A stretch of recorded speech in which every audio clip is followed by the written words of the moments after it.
Hey guys, this is Raghu here. Welcome back to Elegant Education. आज हम लोग Chrome molybdenum steel के बारे में पढ़ने वाले हैं। लास्ट के कुछ वीडियोस में हम लोगों ने डील किया था कि स्टेनलेस स्टील कैसे बनाया जाता है, उसके प्रॉपर्टीज क्या है, एविएशन सेक्टर में उसको यूज किया, राइट। सिमिलरली हमने कार्बन स्टील के बारे में पढ़ा था, क्रोम स्टील के बारे में पढ़ा था, निकल स्टील के बारे में भी पढ़ा था। आज हम लोग क्रोम मॉलिब्डेनम स्टील के बारे में पढ़ेंगे। एज यू ऑल नो, इसके अंदर भी बेस मेटल जो है कार्बन स्टील रहता है। इसके अंदर मॉलिब्डेनम एंड क्रोमियम, ये दोनों एलिमेंट को ऐड किया जाता है। क्रोमियम की वजह से ऑब्वियसली स्टेनलेस क्या वो कोरोजन रेसिस्टेंस का प्रॉपर्टी थोड़ा सा आ जाता है। मॉलिब्डेनम जो मेनली जो है, it is all about strength. Overall strength जो है, by adding molybdenum element to any to the carbon steel, we can increase the overall strength of the job.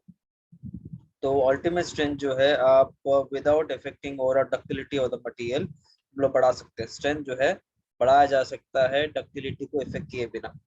This is one of the main property. Eight the same time molybdenum steel का ये एक advantage ये है कि इसका toughness, where resistance, मतलब abrasion resistance भी आप इंक्रीज कर सकते हो। एब्रेशन रेसिस्टेंस भी इंक्रीज कर सकते हो, टफनेस भी इंक्रीज कर सकते हैं।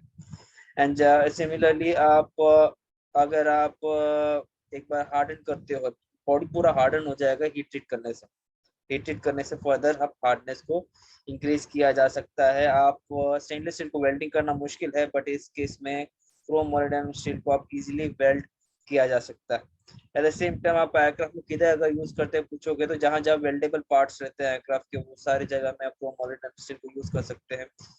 सिमिलरली हम लोग आजकल के एयरक्राफ्ट के देखेंगे, जहां जहां एक जमाने में कार्बन स्टील यूज किया जाता था, वो सारे पार्ट्स जो है हम क्रोम मॉलिब्डेनम स्टील से रिप्लेस किया गया, राइट।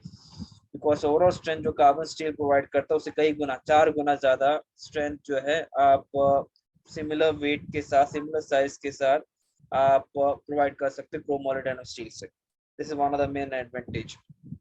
आप एयरक्राफ्ट के फ्यूजलाज में जो ट्यूबिंग्स होते हैं, आप क्रोम मॉलिब्डेनम स्टील से बना सकते हो। इंजन माउंटिंग्स होते हैं जिसमें इंजन प्लेस किया जाता है, आप इंजन माउंटिंग्स भी आप क्रोम मॉलिब्डेनम स्टील से प्रोवाइड कर सकते हो।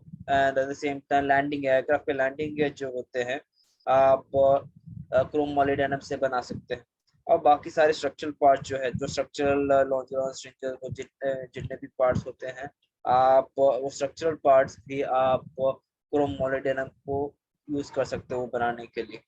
अगर आप देखेंगे हीट रेटेड ऐसे ही X4130 X4130 जो है, it is an example of chrome molybdenum steel, and it is about 4 times stronger. It is about 4 times stronger compared to that of a SAE1025, which is obviously a carbon steel.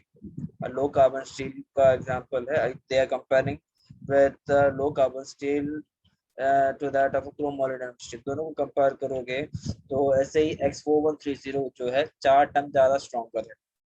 तो आप बोल सकते हैं कि अच्छा खासा strength आप increase कर सकते हो by using Chrome molybdenum steel instead of carbon steel, specially the low carbon steel. And और अगर देखें तो आप कार्बन जो है, इसके अंदर कार्बन परसेंटेज का रेंज रहता है। आप सिमिलरली जैसे हम लोग कार्बन जो होता है कार्बन स्टील केस में, आप कार्बन को सर्टेन रेंज में हम लोग यूज करते हैं, दैट इज 1% के अंदर। सिमिलरली आप इस केस में भी कार्बन को भी with in the carbon certain specific amount of carbon percentage is used. हम लोग मॉलिब्डेनम को सर्टेन परसेंटेज में यूज करते हैं, क्रोमियम को भी सर्टेन परसेंटेज में यूज करते हैं। तो 0.25% से लेके 0.50% कार्बन का रेंज है। सिमिलरली और अगर जाओगे तो मॉलिब्डेनम का परसेंटेज जो है 0.15 से लेके 0.25% के रेंज के बीच में हम लोग यूज करते हैं।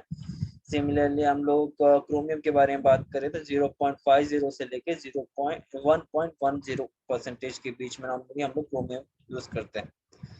ये रेडीली वेल्डेबल है, इजीली मशीन कर सकते हो आप। सिमिलरली अब गैस वेल्डिंग या इलेक्ट्रिक वेल्डिंग दोनों में से कोई भी आप कर सकते हैं। वेल्डिंग की जरूरत पड़ी तो आपके पास you have an option for gas welding, that is most of the time oxyacetylene welding. आप इलेक्ट्रिक वेल्डिंग भी कर सकते हो, आप सीन कि अपना इलेक्ट्रिक आर्क वेल्डिंग बोलो या इलेक्ट्रिक रेसिस्टेंस वेल्डिंग बोलो, उसका सब डिवीजन कर सकते हो। What I am trying to say is that किया जा सकता है because it is adaptable to high temperature. Here comes the end of the topic. अगर आपको कोई क्रैश कोर्स चाहिए मॉड्यूल 6, 7 एंड 8 के ऊपर, आप you can contact me. And अगर बाकी सारी मॉड्यूल्स स्ट्रोक पर भी आपको लेना है class, then also you can contact me, but I will be allotting you to the other professors, right?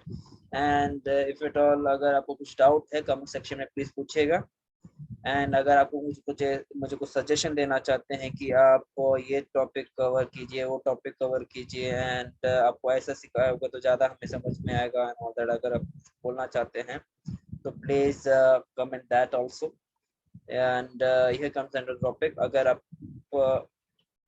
Please like share and subscribe जरूर कीजिएगा।